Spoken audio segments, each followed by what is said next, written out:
All right, guys. Thanks for joining us in the afternoon, and thanks, Matt, for the great keynote for the Global Azure Malaysia versions. And what I'm going to talk today for the next 45 minutes, I'm going to share with you about some of the, if you are building the native cloud applications, there are a couple of things that you should aware of in terms of the security, and we would take the Zoom app as some of the examples and see that some of you who are going to build the cloud native app not going to repeat some of the mistakes, or at least in upfront you are aware that some of the vulnerability or the security concerns that you should be aware of. Good afternoon. My name is Walter. I'm the Microsoft MVP for Azure, and you can reach me at the emails below. You can add me into the social media such as the Facebook, the Twitter, and other things, but just be aware that don't try to spam my mailbox. Right. I work for a company in Malaysia called Gain Secure. It basically is a software development house providing software to a lot of customers. Right. So let's get started. Right. Usually when I present about security kind of like topics, I usually will will put this statement up front that this presentation is only for education purpose. Whatever demo that I try to do later on are not meant to teach you how to hack. It's just for your education purpose. So let's take a look at some of the timelines that what actually happened for the past, I would say, 1.5 months, that when the whole world kind of like have a new norm that we actually move into working from home kind of the cultures. And one of the big app that a lot of people start to download looking for teleconferencing, and Zoom apparently is one of the app that's been downloaded a lot, right? But for the past, I would say 6 weeks, what happened here is there's a lot of security issues being raised up by various security researchers in the world that actually highlight a lot of problems, particularly from the security perspective. So this article, I pluck it out from The Verge on the March of the 31st. They realized that the Zoom actually don't have the end-to-end encryptions as meant by them in the documents, that causing, I mean, it started to raise some of the eyebrow that the conversation that you do or the teleconferencing that you did via the Zoom are not end-to-end encrypted. So that's actually one of the concerns being raised up at the end of the March. And then after that, they also realized that this is actually 28th of March. They also start to realize that Zoom actually sending some of the data from your Zoom app to the Facebook. So from that perspective, on the 28th of March, Zoom actually officially removed some of this malicious code that start to move away some of this code that send the data to the Facebook, right? And this is actually the FBI articles, the link actually at the bottom, if you want to read more, that they warn people about something what we call the session hijacking for the classroom. As we all know, in the US, due to the COVID-19 pandemic issues, a lot of people actually move some of the activities to online, particularly from the school perspective. So this article been sent out by the FBI in the US. They say that just be aware of if you try to use Zoom, and then just be aware that some of these things you need to know. A couple of things they will highlight here, including that they actually want you to have the passwords into kind of like secure the Zoom room accordingly. And next, we take a look at towards the early of the Aprils, Zoom also been realized people that they actually start to have pulling out data from the LinkedIn profiles. So there's a lot of privacy issue has been happening and all this while. Okay. Because of some of the way how the Zoom designed the chat rooms ID, What happened here is in the April, so I think this on the 2nd of the April as well. What happened here is they actually built automation tools to actually scan through all the chat rooms available and people has been created.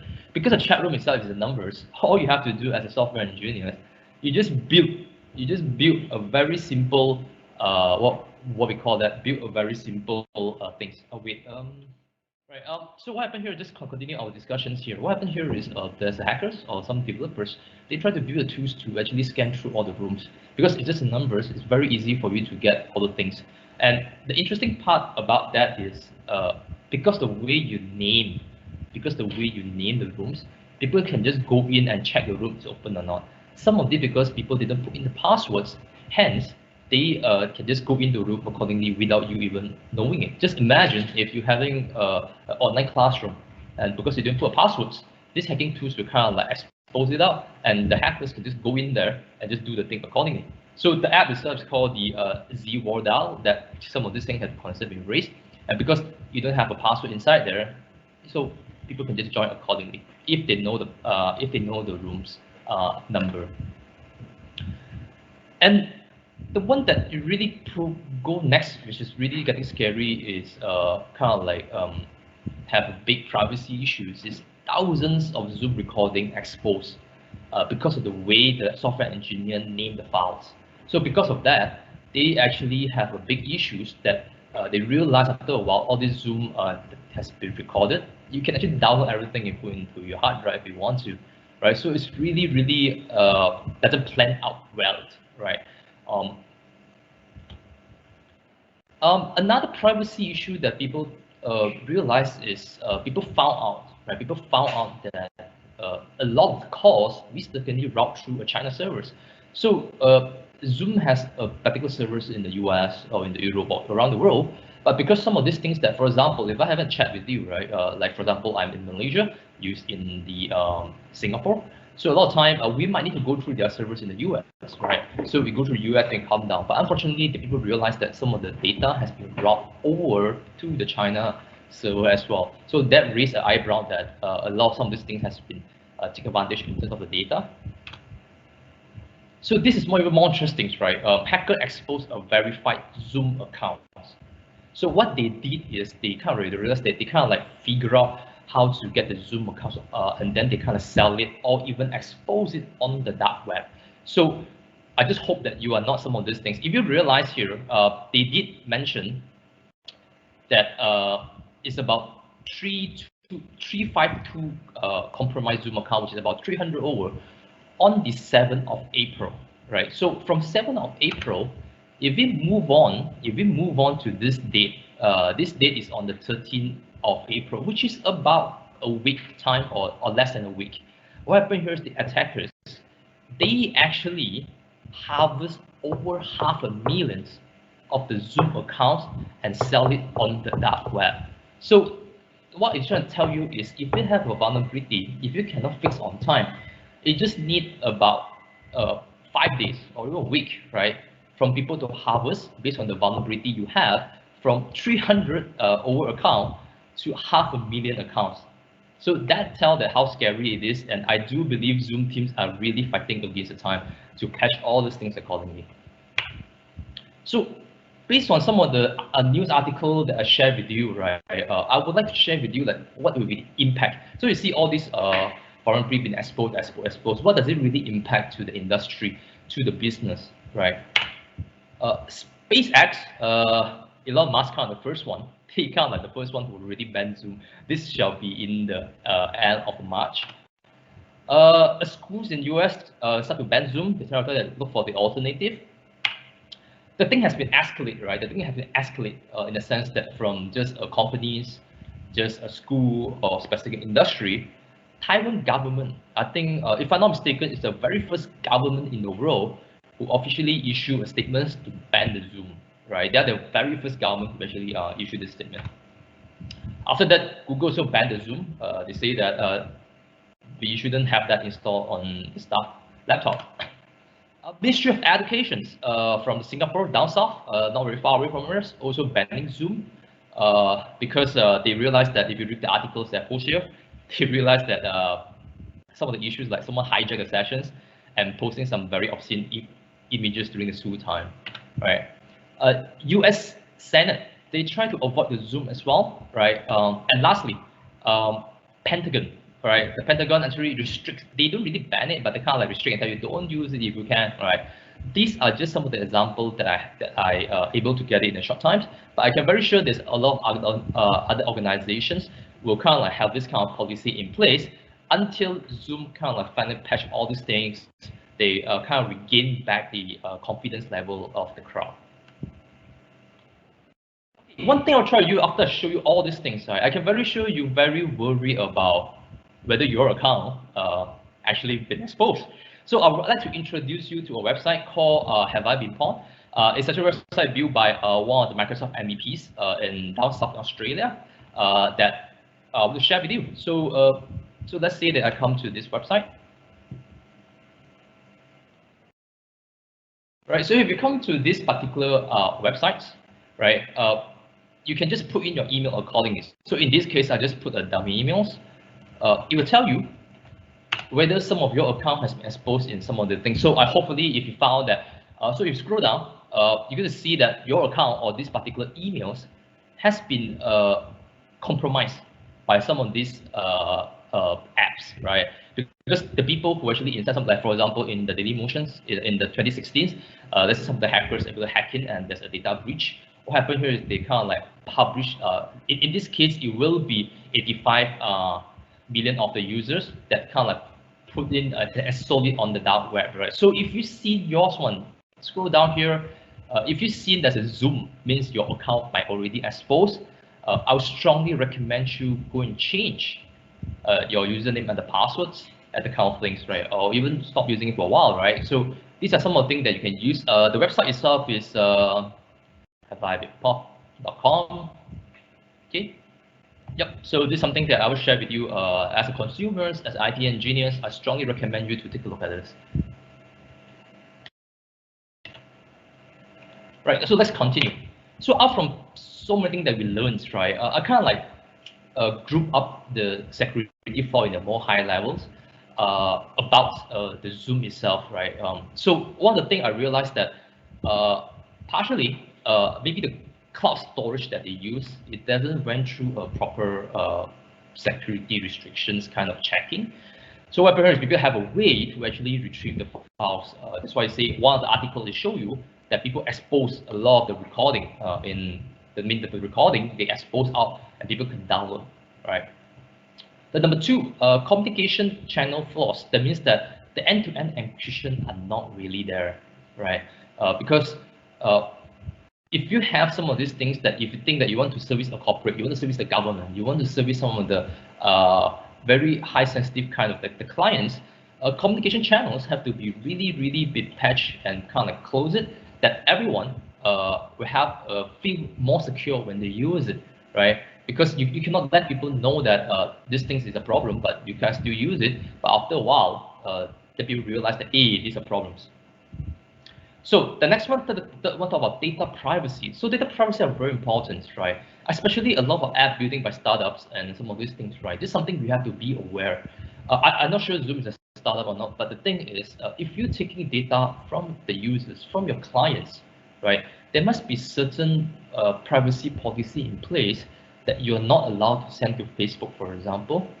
You are not allowed to send to somewhere, or if you say that you need to send the server to somewhere, you might want to be upfront, right? Because you're not supposed to sell the data, you're not supposed to route the data to somewhere, or you're not supposed to work the data with other companies, that kind of thing. So the data itself, you can use it for your own use as a company, as a product, but you're not supposed to cross-use it with other parties. So we just hope that Zoom able to fix the part, right? But the fourth one is much more down to the practice, right? A lot of time, especially in the Malaysia and Southeast Asia, a lot of time we build software, right? The first thing we talk about is how to deliver features. We don't really care about how. We don't really care about how we should make the thing secure by default, right? So it's the kind of practice that I should recommend to a lot of software engineers who listen to these sessions. that you should just study a bit about trustworthy computing practice, how you should have in mind all the time that how you should protect your users, protect your clients, and some of these things, right? So these are some of the things that I kind of like categorize. But today, in terms of some of this high-level overview, we will zoom in into a couple of things to help you as the developers on the cloud, particularly on the Azure. If you are on other cloud platforms, I do believe you can use the same practice. It's just that today's demo, I will use the Azure Cloud as the examples because at least from this perspective, I can show you what the features they give you, but you're not aware how to take advantage on. So let's talk about cloud native design. Let's talk about this, right? Typically, you can be in a servers. Traditionally, you're going to have API database, file storage, and the queue management in one servers. Or you can also put all this thing within your server clusters. It can be an individual server. It doesn't matter, right? So you still have, just assume that you have like 4 servers here, right? One server for API, one server for database, one server for file storage, and one server for queue management. But when you move on to the cloud, right? We talk about cloud native design. A lot of the things have been changed. You're not supposed to, if you do cloud native, you're not supposed to just create 4 VMs to replicate what you had on the on-prem, your co-location, your existing data center. So if you want to talk about cloud native design, you're supposed to move some things to the cloud offerings, right? I'll give you some example. API, most of the time, just HTTP web services. In the Azure perspective, you can move it to app services. You can move it to Azure functions. From a database perspective, you can move on to the Azure SQL, which today they support Microsoft SQL Server Engine, MySQL Engine, Postgres Engine as well. So they can take advantage of that if you're using some of this, right? Or even to go to Document DB or the kind of thing, you can look for the Cosmo DB. In terms of file storage, you can choose either you want to use storage, data lake, files, or the managed disk, right? In this case, today demo, I'll focus a lot on the blob itself. That is common practice. We just upload our files. The reason is because it's super affordable. Why these people take advantage of cloud storage? Because it's super affordable, right? In terms of queue management, right? So you used to install more enterprise, you install the MSM queue, or if you have someone using the open source, using the RabbitMQ queue. But there's also services available to you on the Azure perspective that you don't need to configure. You just take advantage, just use it, such as the Azure Service Bus and the Azure Queue services. So from that perspective, because if you are going to cloud native, you need to know how to secure like your storage, right?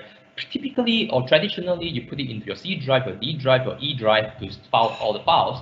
But in this case, the way how you secure the storage are totally different from what you do in the C drive, D drive, E drive, IIS configurations, versus you now need to learn how to do the Azure blob storage security part, which is quite a different kind of thing. Right. The next one, take a look, is why cloud storage, right? I'm talking about this for a while, like why people use the cloud storage. For the last few years, definitely there's been a lot of transformation on how developers start to move the file storage into the cloud. One of the main reasons is because it really cost effective versus your co-locations or the on-prem architectures. It's really cost effective, right? And also the cloud storage itself, they're able to handle higher data transfer speed and the allocations. Just imagine, right? If you're going to put like your file storage into servers, even you have a load balancing, the kind of thing, there's still a limitation on the pipeline itself. So while the cloud have a huge pipeline, so no matter how many people come and get the files, you still have the capability to handle that. And the thing is, it's so affordable. It's definitely more affordable than you try to get your own SSD, your RAID into the hard disk versus the storage that the cloud vendor offer to you. Another part is cloud storage offer you the dual redundancy features. So assuming you want to do a backup, right? So today, if you do a traditional co-location or on-prem, for the best practice, you mostly move your data center, at least the backup, into another place, let's say 100 km away from the main data center as the backup plan. But this one is different, right? Just by few clicks, You can move some of the files in your redundancy features. You enable it. You can have one in the Singapore data center, one in the Japan data center, and another one in the so-called the West US data center. So you have a copy everywhere, right? So from Azure storage security overview, right? We have to understand a few things. Number one thing is the Azure storage offer you the blobs, the data lake storage, the manage this, and the files. These are four things that fall under the Azure storage kind of thing.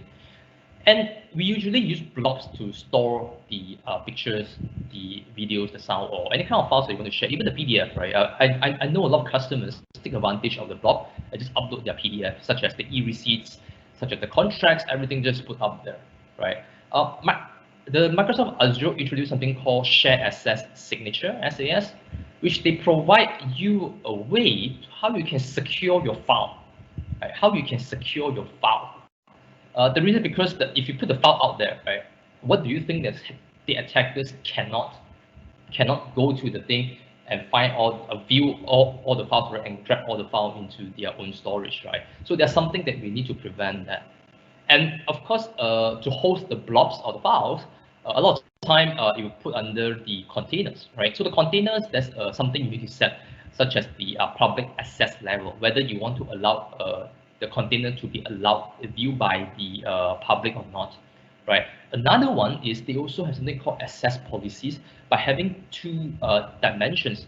Number one, you can apply it for various operations, read, add, create, delete, and listing, and versus the other dimensions, which is talking about the start time as well as the expiry time. Because for some reason, maybe you want to allow the file access during 24-hour time period due to certain reason, you can set it that, okay, I want to allow read only from today 25th 000 hour all the way to 00 hour on the following day. So you kind of enable the policies to have the read-only access for 1 day. You can configure that. So some of these things might you guys might be using it, but today I'll share with you how you can pay more attention to some of the settings that I did in order not to configure wrongly.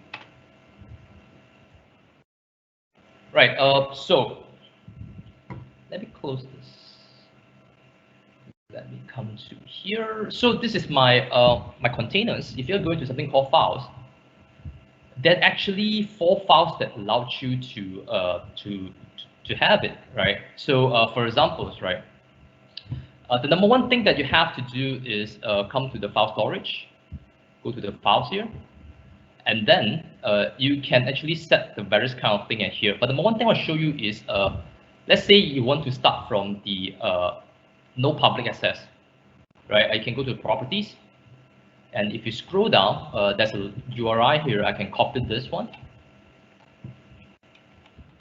and if I put it here, it tell me that, hey, you're not able to access this, right? One of the reasons you can't access these files, this particular video, is because the containers are not allowed to be open for public.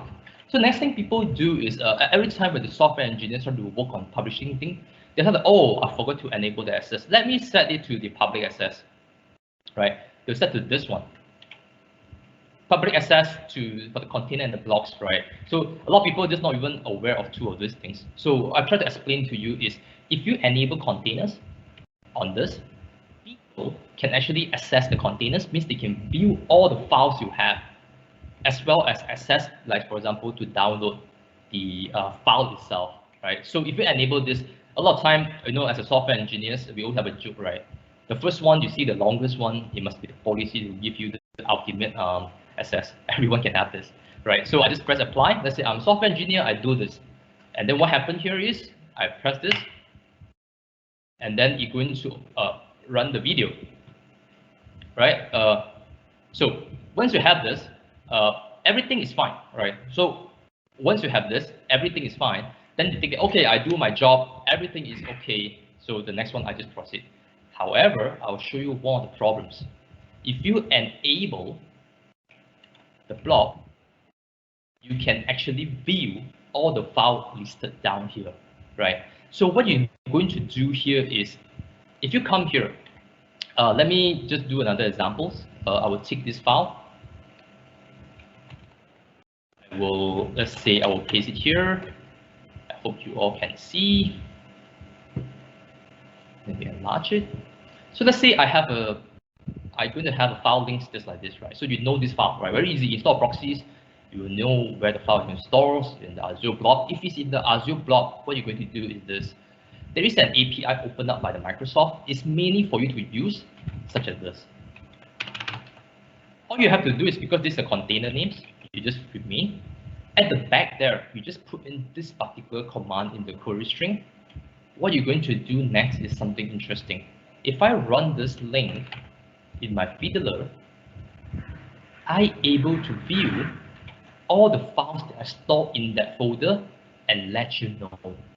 So if I'm an attacker that I'm aware of your blob that is open up for public, I'll quietly come and run this command. It's only one line.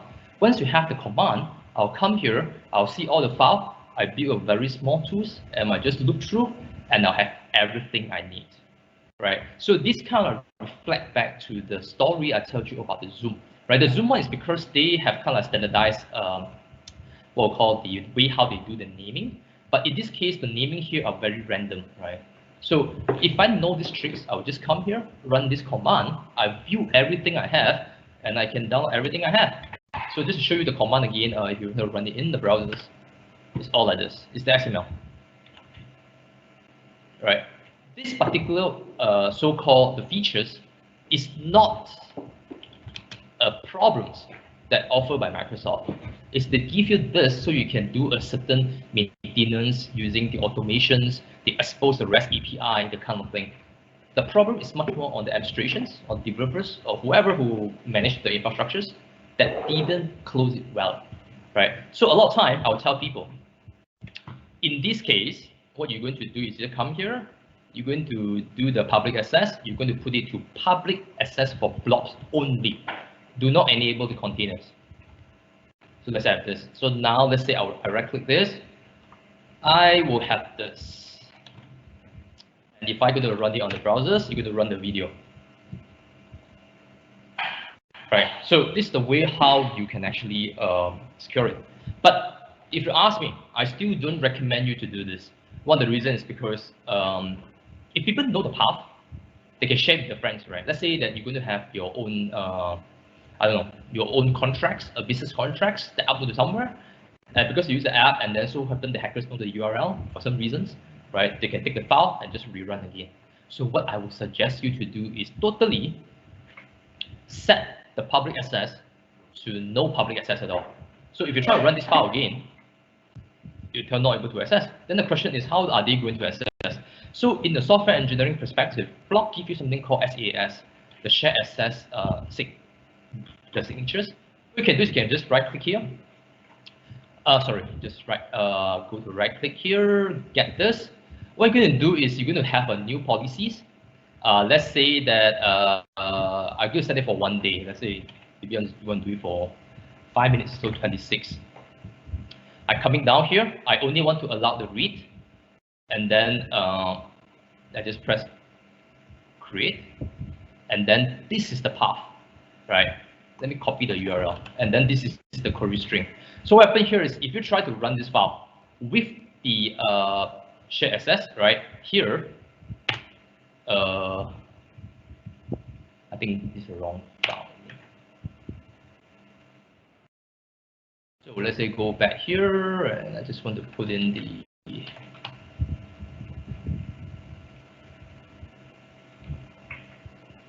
so they have actually the thing here. You can actually using this one to actually run the thing accordingly. But with the shared access, you were able to have the file name accordingly.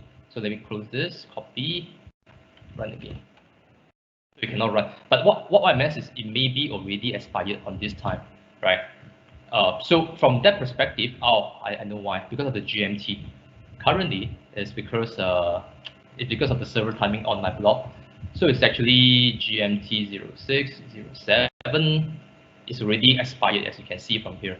Right? Maybe I do another one. I just put that 1 day. I just don't care. So copy this, run this, then you can run. One of the reasons because the time I have just now is already got expired. Like I just didn't put enough time. 37 is expired because the policy only up to 26. So the kind of thing, right? So you get an understanding, a rough understanding on what you can do with the how to secure the blob, and I hope you can take this back and start to look into your blob storage, right? It's really affordable, but you have to secure it correctly.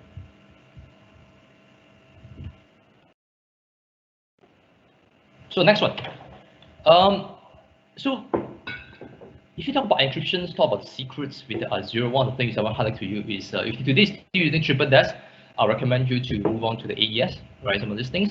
And because today we do a lot of third-party application integrations, such as the Facebook, the Twitters, some of these things, all these platforms, even your internal platforms who want to do API developments, you will expose what we currently call the API keys, all the secrets, right? If you need to cross-check. Where do you save it? That's a question. Where do you save it? You kind of save it, or a lot of time when you have, just to give you some example, if you are building your own API platform, you're going to have like 5 different vendors to go into integrations.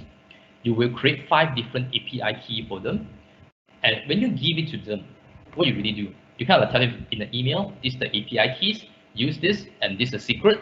You must use this too when you make a call, else our API will reject you. That's totally normal. But the problem is if you pass the key to one vendor itself might have 10 different engineers working on that. Then you will have like 10 people from one vendor have your secret as well as the API keys. Same thing. If you apply for, if you multiply by 5 to the vendors, then you get like 50 people in the world who know this. That doesn't include your external people. So how are you going to manage? So if you realize that the vendor number 4 compromised it, right?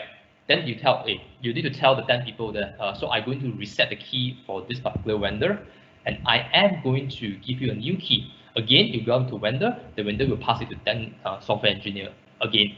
So forever, towards the downstream, someone actually have your keys, right? Even though you change it, you tell someone. So there's a new way you can take advantage of things using something what you call key vault, which I explained a bit.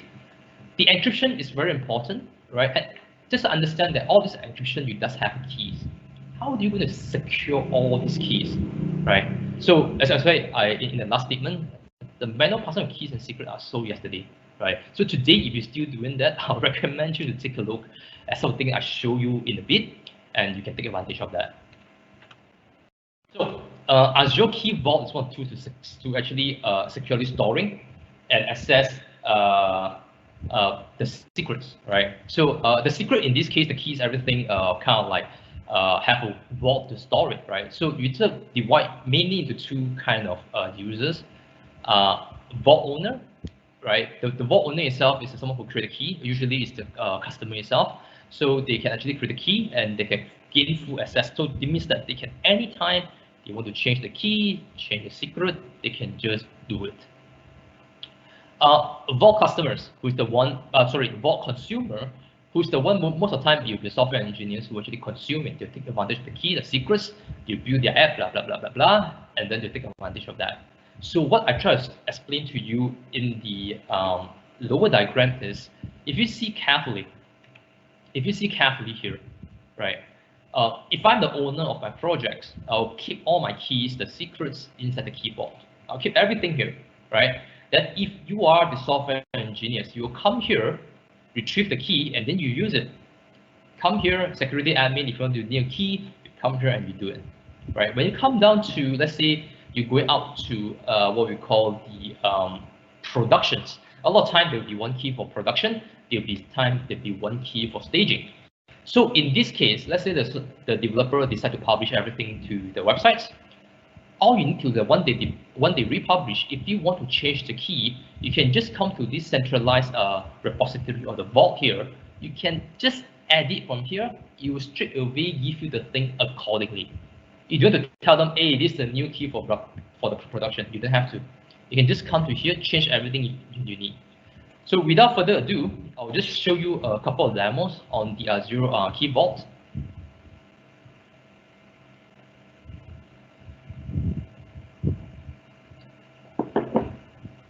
So this is the Azure Key Vault, and then you're going to have a public link here. The point is still access because I got a few of the demo going on the next few weeks, so the link will be there. And then there are two things. Then the one thing I'll show you is what we call keys. So when we talk about keys, are mostly used for encryptions, right? If you go to keys, they do support two type of the keys. I mean the encryption keys. So if you try to do a generate or the import, and then you can choose either you want to do the RSA or you want to do the elliptic curve kind of way. So that's depending on you. Today, I'm only want to do the RSA. You can give a name to it. So let's say that now I want to create a key for my encryptions. So the scenario here is I am getting NRIC like a number or your license number, which is a kind of like privacy things. I want to encrypt it before I send out, right? So when I want to encrypt it before I send out, I want to put the keys, and I don't want to let the software engineers at the bottom there to know or whatever thing. I'll tell him, I'll generate a key, you just consume. So in this case, I can just put here NRIC, I can choose the key size, and blah, blah, blah. You can set the expiry date. Let's say your project done in, let's say, done in a year time, you can put the expiry date if you want to, right? So I already created a key. Let me go and show you called NRIC. So the key has been created for this particular demo. I created it, and I just show you how am I going to do it, right? So I have a key called the NRIC, right? So if I have a program, so let's say I come to my Visual Studio. So let's take a look at my Visual Studio. So what I'm going to do here is I have a key here. So traditionally, what you're going to do here is I'll fire this particular API call. I will show you some of these things, how does it works here. So typically, you're going to have a hard code key for some of the encryption that you do, right? Let's say ABC134 is your encryption keys. And then I got to have a value here. This is the NRIC number. No, this is not my actual NRIC numbers. But if you want to send me some gift during my birthday, I don't mind, right? So this what I'm going to have here is I'm going to encrypt this NRIC numbers using a key rather than I do a hard code like traditional way. I'm going to pull it down from servers. So because here you can make a call, you can just point to the endpoint, and I have keys. And because there's not a name NRIC, you just pass in this one. This particular way, you're going to have fully good encryptions. And just come down here. Now you're retrieving the key. You will take a few seconds, and you're done. Then you just apply the encryption thing inside there accordingly. And when you are done, what it did is actually it actually encrypt my NRIC into this particular strings, right? So now I have a key for the NRIC. Let's say if I want to change the encryptions, what we're going to do here in the future is that let's say I am reading to this. You can either delete this one or have a new version of this one. You will just change the value accordingly. So as administrators, you don't have to tell them the new key, old key, that kind of thing. Once it's done, you can come here, change it, and it's ready. All right, so it's very easy in terms of the management. Okay, the next one. Let's take a look at the what we call here the secret. It's kind of the same concept. Let's say, for example, now you're building the app for the Facebook, right? They have the API keys, they have secrets, and all these things. All you have to do is just come here. You can't do a similar kind of a concept. Because a secret in my website, I configure it called the I configure here called the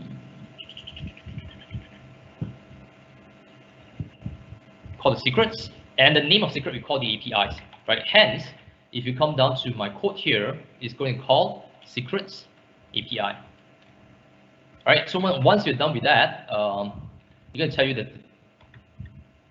So this is the secrets, right? FB7A33.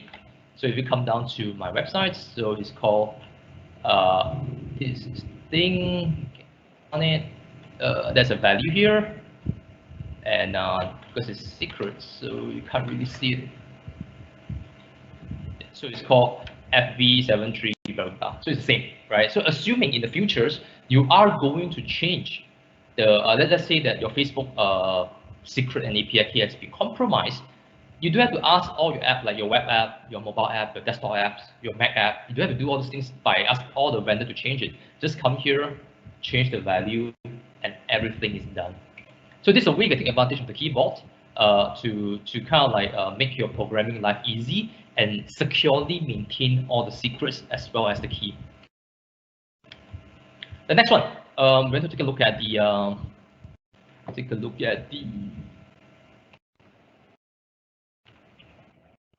there are a couple of things that as a foundation for any other app that you can put onto the cloud, you should only accept HTTPS. The incoming traffic you should just block with HTTP.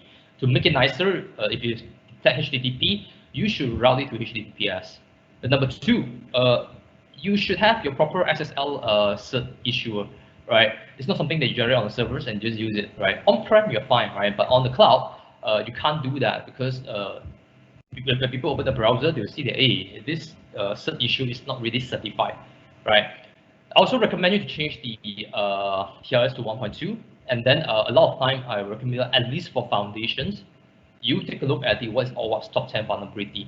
One of the reasons is because there's a lot of scanners out there. You just press a button, they straight away apply the OWASP top 10 vulnerability scanning onto your website. Just I have the tools, I put the website, I press a button, it will come out, right? Having said so, a lot of time people misunderstand the whole role about the vulnerability is not only about OWASP top 10. There's OWASP top 20, 30, there's other vulnerability. So a lot of time the pen testers will only focus on top 10, but a better pen testers, they also focus on other things. For example, I came across some of the very good pen testers. Of course, they do a fundamental of the OWASP top 10 kind of scanning. They do a lot of input, but at the same time, if they know you're using Azure, what they're going to do is they will show you what I showed you previously, which is they will go to the blobs, they will run the command. You run the command, if your file list has been come up, they'll flag it as one of the high risk, what we'll call that, vulnerability.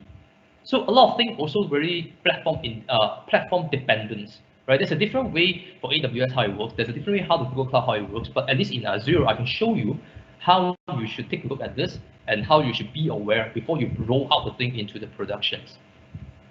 Of course, there are many other security you should take advantage of, right? I just want to show a couple of things. At least I do standard practice for the apps. So let's say you come from here. This is my app services, assuming this is my API. There's a tab here called TSL or SSL settings. Once you click on here, I strongly recommend you enable this one, HTTPS only, and then here you put the 1.2. Bottom is the one that you do the binding for SSL cert, but it's okay, right? So you have this two at least as the minimum. What other thing that you need to do? Like if you go to configurations, you come down from here, go to general settings, right? So this is a lot of things you can change from here. So a lot of time, I think in futures, we're going to have a 2.0 HTTP versions for better features and all these things, right? So if you are not taking advantage of the WebSocket, please off it, right? And then if you say that you want to enable your remote team to do a remote debugging, fine, you can on it, right? So there's one thing I'll share with you, right? A lot of time you can, because like for example, any of the website, right? You can actually do a random sending of a payload using the fiddler, right? You can just put a website and send something there, right?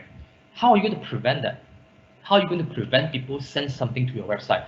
Assuming I just give you some examples, right? I just give you some example. If you're building a very highly sensitive or FSI financial kind of services, if you don't want people send something to your thing without proper authorizations, you can actually take advantage of what we call incoming client certificates, right?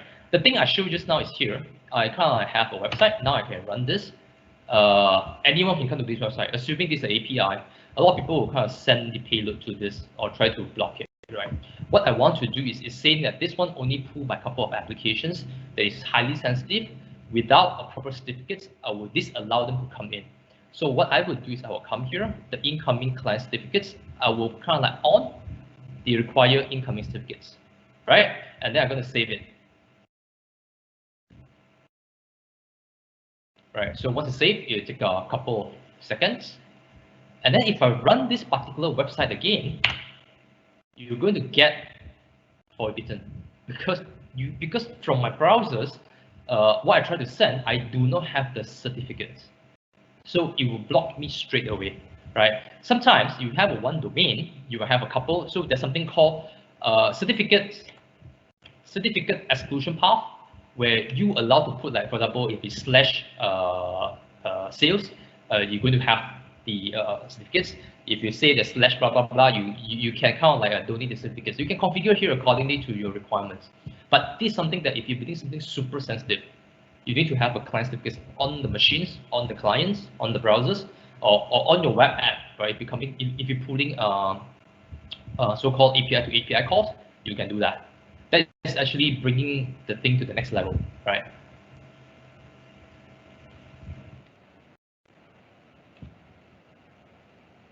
I'm pretty much done with most of my demos, and just want to do some conclusions. So if you're using cloud platform, be it the Azure, the AWS, the Google Cloud, the IBMs, the cloud is not your next hosting center. Just you have to understand that. You can host it there. There's nothing wrong with it, but you must also understand what natively the platform offer to you. You must understand from that perspective, right? How do they see the security from their own perspective? How you can take advantage of that, right? And then I always tell people, right? You heard before terms when you study in your college in the U that garbage in, garbage out, right? From a security perspective, there's something called validate input, validate the output is called the Vivo. So the data come out will be something nicely done. Okay. Another one that I'll tell you that is take example from Zoom perspective. You kind of install the app into your machines.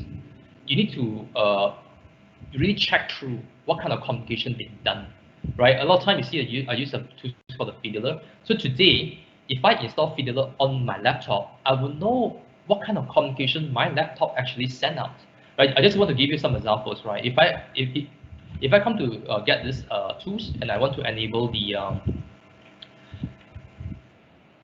capture the traffics, right? And just after a while,